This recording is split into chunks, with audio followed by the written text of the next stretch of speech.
Good morning and Shabbat Shalom. Day 651. Since 50 hostages were brutally, barbarically, violently, and inhumanely were kidnapped to the hell called Gaza by the inhumane, barbaric, rapist, modern-day Nazis, monsters of Hamas, Palestinian Islamic Jihad, UNRWA, the UN, Al Jazeera, and the rest of the complicit in Gaza, who are all supported by Qatar, Egypt, and Iran. We are here every morning, never giving up until all of them will be back home, to demand from the inhumane, barbaric, rapist, modern-day Nazis, monsters, to surrender and let all 50 hostages go immediately, at once, in one phase, one bus, all of them together. No one will be left behind, and Israel should give up nothing. This is the only deal that we accept. No deal that Israel is just backing down, withdrawing the soldiers, letting Hamas dictate whatever's gonna happen, and then only Hamas will release 10 or I don't know how many they're willing to release. We need the international pressure. We're demanding international pressure on Hamas, on Qatar, on Egypt, on Iran, on the UN, and everyone involved who are letting Hamas stay in power, siding with them and pressuring Israel instead. We will continue with the war. We will continue until Hamas breaks down and begs for a ceasefire, begs to let all the hostages go. The negotiation, meanwhile, are done because of pressure on Israel. This whole time, Israel has been pressured to give up the terrorists, whatever they want. The terrorists who infiltrated Israel and massacred in the most brutal ways possible are letting go. They expected us to just let them stay in power so they can continue commit atrocities against Jews as they vowed, so they can continue shooting rockets at Israel. Just before I started recording this video, a rocket from Gaza was shot, from northern Gaza was shot towards Nativ HaSara, intercepted by the IDF.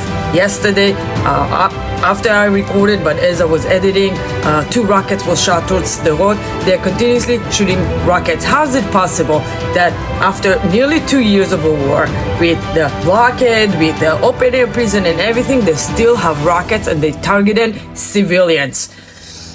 Israel is targeting terrorists, and wherever the terrorists are hiding, there is a story, there's reports coming in from Gaza that Israel hit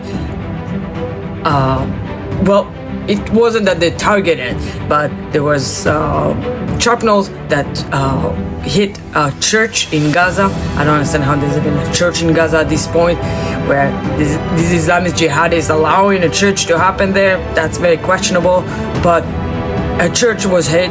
It wasn't targeted. IDF does everything with every means they can to protect civilians' lives, to protect religious sites. But when the terrorists are hiding, IDF must go and get them. We cannot allow them. Some people are claiming that, well, if Hamas is using human shields, we have to find a better way to get to them. What is your better way? You're putting the effort on us to try to find a better way.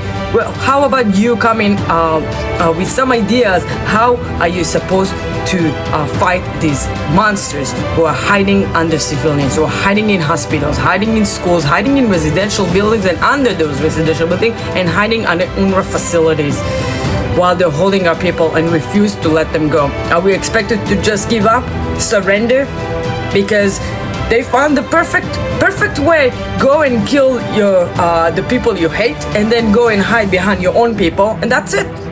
That's the message you give to any other terrorist organization that already been doing it. We cannot allow this. We cannot allow terrorists to win.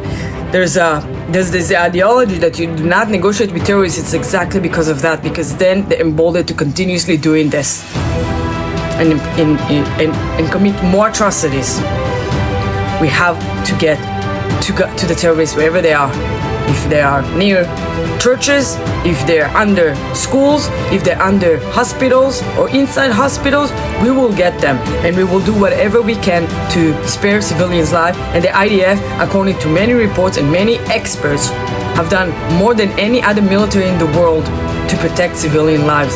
You can look at the combat and the non-combat ratio of how many people, according to Hamas, have been killed in Gaza, and that's exactly the story. And Hamas continuously lying about the death toll in Gaza or starvation and everything that they are in charge of. For any death in Gaza, there's only one responsible. There's only one group to blame.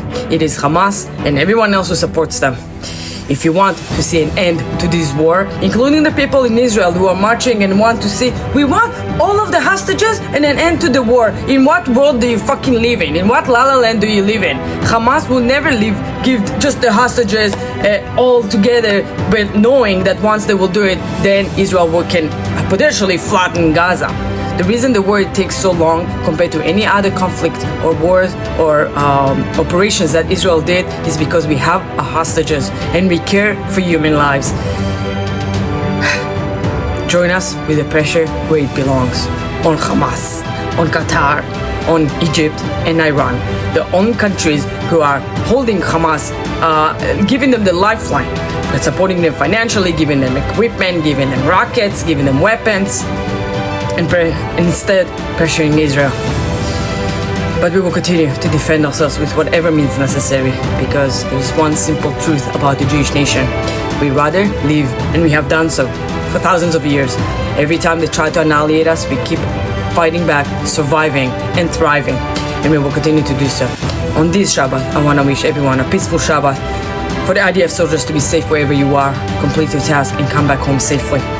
For the 50 hostages to either be rescued or released as soon as possible, even today, to have Shabbat dinners with your families. And for the Jewish nation around the world, be strong, resilient, and proud, and remember that the Jewish nation is not going anywhere. We are immortal. They have tried again and again, but they keep failing. Our history have taught us that we must stand strong and we must stay hopeful and know better days are coming. We are now in the next round of every generation of attempt annihilation. This is exactly what is happening right now, is exactly what happened in Germany, how it started with the Nazis in Nazi Europe. We are experiencing it in Europe and experiencing it here in the US. But we have to remember there's a light at the end of the tunnel. We must stand strong and proud. And we will continue to live proudly in our ancestral homeland Israel, from the Jordan River all the way to the Mediterranean Sea. Am Israel will always be. Am Israel Chai forever, and Shabbat Shalom.